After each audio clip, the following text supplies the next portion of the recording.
you entertainment seeking? E, did you see Power? Absolutely not.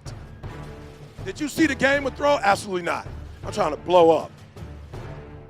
I'm trying to blow up after the blow up. I'm number one. Now I'm trying to find out what's after number one. And you know what that is? That's not a speaker, that's a businessman.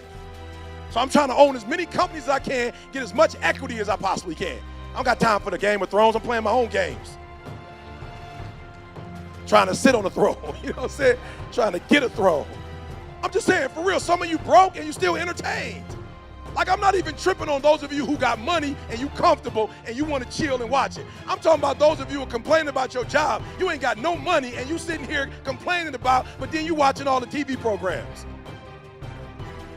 That's a have-not mentality. Pleasure before payment.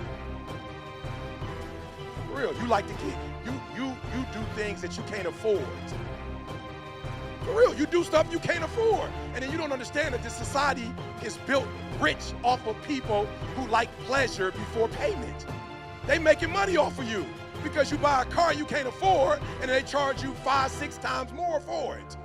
They give you a house that you can't afford and you thought it was $300,000, but come to find out when you finish paying for it 15, 30 years later, that house wasn't $100,000. Now it's about $700,000.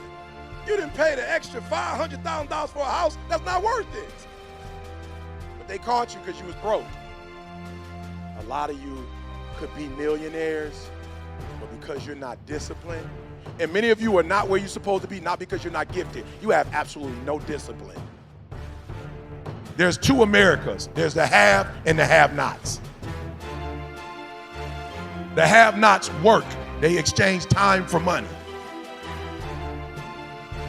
The haves come up with ideas and make you go to work for them. They don't work. Ford never worked. He created the T model and then he started selling them and he gave people jobs so they could do it. So I realized you got the haves and the have-nots. I was like, okay, I got it. Dan taught me everything I knew about business. And when I first hooked up with Dan, on the back of his books, his training books, he had 31 companies. Maybe about 5-6 years later in our relationship, he had 51 companies. And I realized the goal is not to make money. The goal is to make businesses.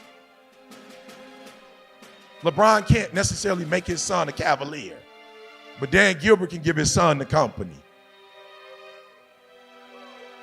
And LeBron gonna have to run back and forth to make his million, but Dan don't have to run back and forth to make his. And you gotta stop playing basketball probably about 35, if you sweet 40, but you at the end of your career. At 40, owning a team, you just getting started.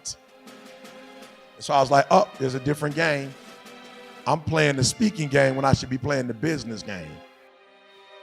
For some of you, the next level is just accepting that you belong there. Right?